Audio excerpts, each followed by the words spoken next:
What is your message to Western human rights groups, to President Obama, to lesbian, gay, bisexual, and transgender people? Respect African societies and their values. If you don't agree, you just keep quiet. Let's manage our society the way we see. If we are wrong, we shall find out by ourselves. Just the way we don't interfere with yours. Do you personally dislike homosexuals? Of course, they are disgusting. What sort of people are they? How can you go? I never knew what they were doing. That's how I've been told recently that what they do is terrible, disgusting. But I was ready to ignore that if there was proof that that's how he's born, abnormal. But now the proof is not there. This is Ugandan President Yoweri Museveni, and what he just said in this interview sounds absolutely shocking to our Western ears. Of course, they are disgusting. It would be considered an unforgivable offense in Western culture to call homosexuals disgusting. In fact, CNN was so offended by Uganda's policy concerning homosexuality that it created a video titled, "Uganda's Climate of Gay Hate." Homophobia in this deeply conservative Christian nation is rabid. But in Africa, this kind of shocking language concerning homosexuality is not limited to Uganda and Museveni. Listen to another interview that CNN did with another African leader. So is your aim to eradicate homosexuality completely by forcing people to stay silent or face a prison sentence? Well, the aim is to make sure that we do protect the institution of marriage and stopping the promotion of homosexuality in our country. If in the process that is achieved, that will be good for our society. That homosexuality be eradicated from society? That will be good for our society. Do you respect other religions, an individual's right to practice another religion other than Christianity? Yes. So why can't you respect another individual's differing sexual orientation? Well, I don't think that homosexuality is a human right. And listen to what Zimbabwe President Robert Mugabe said in a speech at the United Nations General Assembly. We equally reject attempts to prescribe new rights that are contrary to our values, norms, traditions, and beliefs. We are not gays. And listen to what Kenya President Uhuru Kenyatta said in an interview with CNN. One of the major issues, and it's a holdover from sort of colonial Victorian, is the issue of sexual preference in many African countries. In Kenya, to be gay, the LGBT community is illegal. They just want to have equal rights, the same privacy and equality as all other Kenyans do. Is that something that you aspire to for your country? I want to be very clear. Christiana, I will not engage in a subject that is of no, it is not of any major importance to the people and the Republic of Kenya. This is not an issue, as you would want to put it, of human rights or this. This is an issue of society, of our own base as a culture, as a people, regardless of which community you come from. This is not acceptable. This is not agreeable. This is not about Uhuru Kenyatta saying yes or no. This is an issue that the people of Kenya themselves, who have bestowed upon themselves a constitution, right, after several years, have clearly stated that this is not a subject that they are willing to engage in, yeah, at this time and moment. In years to come, possibly long after I'm president, who knows? Maybe our society will have reached a stage where those are issues that people are willing, freely and open to discuss. I have to be honest with you. And that is the position that we have always maintained.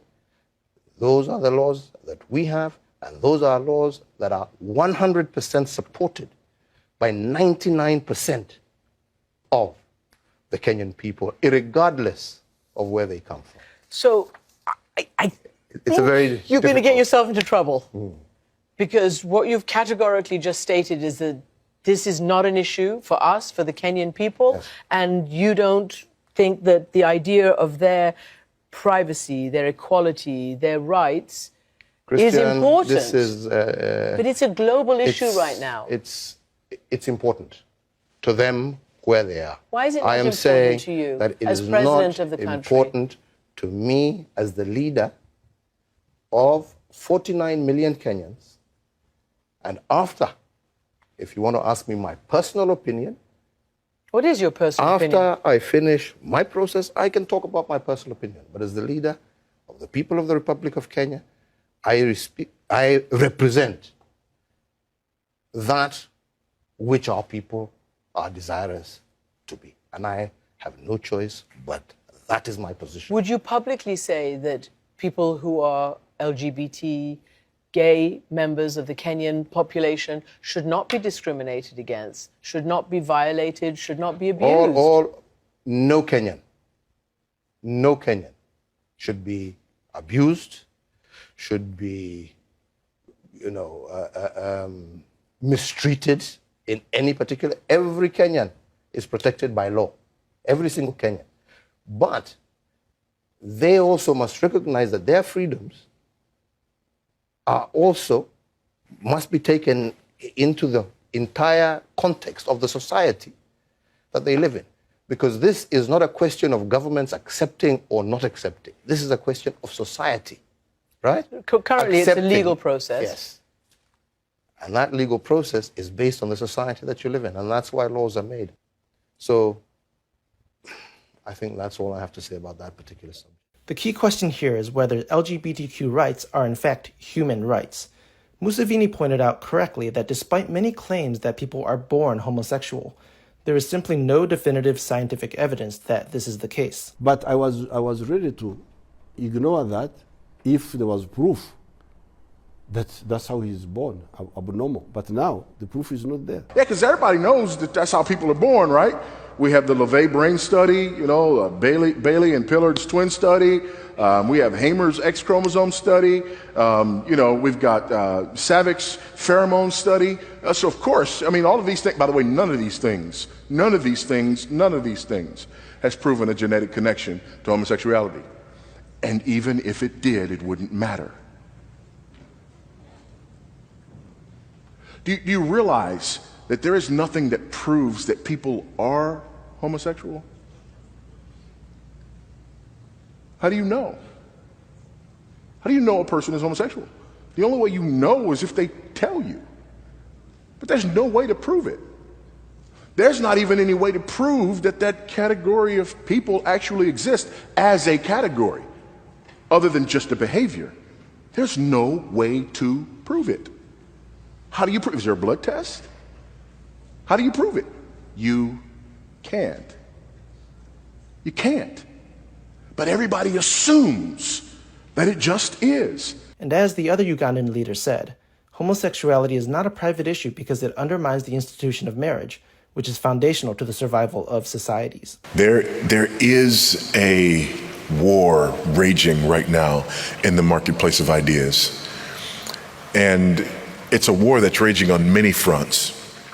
But one of those fronts is on the front of not just marriage, but the idea of biblical manhood and womanhood and marriage. Really a biblical understanding of humanity, what it means to be a man or a woman made in the image of God. So who is more correct in addressing the issue of homosexuality? These African leaders or our Western leaders? And to further repair our moral leadership, I'm also issuing a presidential memo to agencies to reinvigorate our leadership on the LGBTQI issues and do it internationally. Respect African societies and their values.